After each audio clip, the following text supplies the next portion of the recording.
आज आई काशी धनगर जाती हो, आई काशी धनगर जातच नाही, पण आमच्या या गावावर पळस काठ्यावर मोठा संकट आलेला रे भाऊ, मोठ्यात मोठा संकट आला. ये रे माझ्या दूधसागरा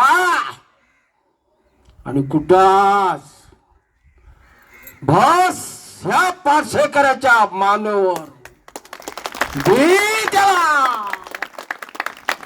अरे धनगर जात सदास आणि एसटी आम्ही सगळे बंधू चारही जमात आम्ही एका बरोबर वावरलेला आहे. आता गोविंद शिरोडकर आणि आम्ही बरोबर दिल्लीच्या पोता त्या गोयाच्या पोतापरात ह्या सरकाराच्या सांगण्याप्रमाणे आजपासून माझे तरुण पिढी सगळे त्याच्या बरोबर मानाला मान देऊन वावरलेलो आहे.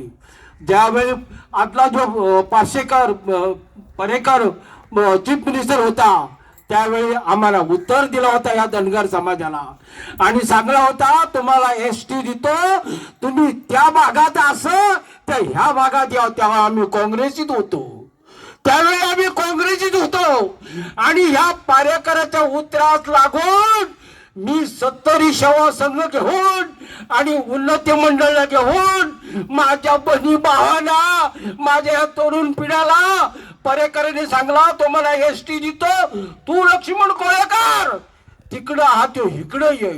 मी माझ्या सख्या चुलत भाऊ चंद्रकांत कवळेकराला शाळला आणि मी म्हणलं चंद्रकांतला तुझा खूप तुझा 7 पिढी सोपाचा नाही, पण माझ्या ह्या भावाला जर यो परेकर न्याय देतो तर मी आजच बीजेपीत जातो आणि सगळ्यांना घेऊन पंजत आझाद मध्ये परेकरला यांग मारली आणि सांगली आम्हाला एसटी करतो म्हणून. हे रे माझ्या मागल्या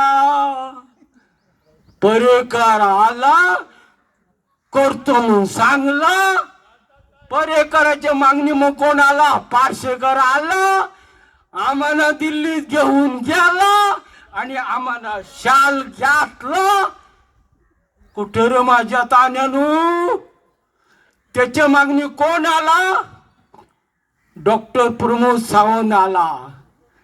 अरे माग जेव्हा इलेक्शन होता 22ला केप्या भागात मीटिंग घेतली, या आतल्या शियामाने म्हणाला तुमची 2 महिन्याच्या आत मी एसटी करून देतो का? मी मत गेलो नाही. मी हे सरकार 3 तोंडाचा, ही 3 तोंडा आम्हाला कधी वर सरला द्यायचा नाही, तो आम्हाला दामून घातलं. जर ह्या जो प्रकार या पारशेकरांनी तुझं प्लांट घातला तो जर तुम्ही जर बंद करीत नाही तर आई काशीच्या नावान म्हालच्या पांढरीच्या नावान आणि ह्या माझ्या तरुणाच्या नावाने सांगतो आम्ही आंदोलन करू आणि हंगारी स्ट्राईकला पंजच्या आझाद मध्ये बसून. या लक्षात ठेव, या सरकाराला लक्षात ठेव, ही बातमी तुझ्या परात पोहोचत आल्या, तुझ्या परात पोहोचत आल्या. ही मेसेज तुझ्या परेकर तुझ्या प्रमोद सावंत तुझ्या परत ही मेसेज पावल्या. लांब जाऊ नको, लांब जाऊ नको. 27 बेगीन यायचा हा. पुढल्या वर्षी आम्ही तुमच्या दारी नाही. या बीजेपी सरकारला सांगतो तुम्ही आमच्या दारी येशीला, पण ह्या माझ्या मुला बाळांचा शराब घेऊ नको रे माझ्या तान्या. मला तुझा वाईट नको, या बीजेपी सरकाराचा मला वाईट झालेला नको.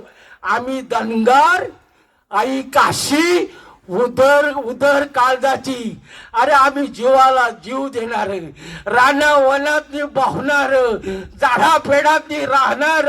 ह्या धनगराला कष्ट केलेला धनगोर मी, नाचण्याची भाकरी खाऊन दिस काढलेला धनगोर मी. आणि ह्या माझ्या धनगराच्या या पोरग्यावर माझ्या अन्याय होऊन मी देणार नाही. म्हणजे हे सरकार यो कोरोना गेला, कोरोना म्हणतो आता काय ह्यो पारशेकर आम्हाला या सावर्ड्या मतदारसंघात काय आणि कोरोना आणायला बघतो. अरे क्या बघाचा तू? ह्या माझे तन्नट लेकरांनी आता बोलल्यात त्या बरोबर त्याचं डोळं उघडं झालं. होईच्या 15 दिवसाची तुला डेडलाईन देतो आम्ही. जर येतो तू कडक निर्णय नाही घेतलास तर गोळीबार आंदोलन आम्ही करू आणि पुढच्या येत्या त्या इलेक्शनला याचा जबाब तुला ह्यो देईन. त्याच्या अगोदरच कशी तो मला वाटतं 15 दिवसातच निर्णय होईल असं म्हणायचं. आणि मी शाबासकी देतो ह्या पंचायतीला, या पंचायतीचा सरपंच पण तुम्ही एकजुटाने इथं राहिला असा, या बाकी काही होईत नाही. देव या पंचायतीच्या पंच मेंबर सरपंच तुम्हाला दूधसागर कधी कमी पडून देणार नाही. आज तुम्ही ह्या लोकांच्या बरोबर राहिला असा. गोयात अशा कमी पंचायती आता त्या लोकांबरोबर राहत नाही का, कारण वहिनी पावर येतो पैसा येतो म्हणून त्या हालत्यात. पण ह्या पंचायतीला सगळ्या पंच मेंबरांना आणि गावच्या नागरिकाला मी काळजातल्या देव बरं करून मागतो आणि आमच्या दूधसागराला मागतो. मुला बाळावनी ह्या पंचायती तशा आमच्या कार्यकर्ती ही तरुण पिढी हो, तुम्ही आशीर्गाव वागदाळा. आणि ह्या लोकांनी आम्ही इथं धनगर समाजच म्हणून आलो नाही, इतर आमचे नाईक भावना ख्रिस्ता भाव या सगळ्या लोकांचा याला पाठिंबा आहे. सगळ्या समाजातले सगळ्या काळचे धनगर कोकण नाईक सगळ्यांना मी काळजातल्या देव बरोबर म्हणतो. आणि जय गोवा, जय मालचे पायंडर, येर माझ्या गावा. आणि इथलं सांगून माझा 2 शब्द शोधतो. होर होर चोल मला.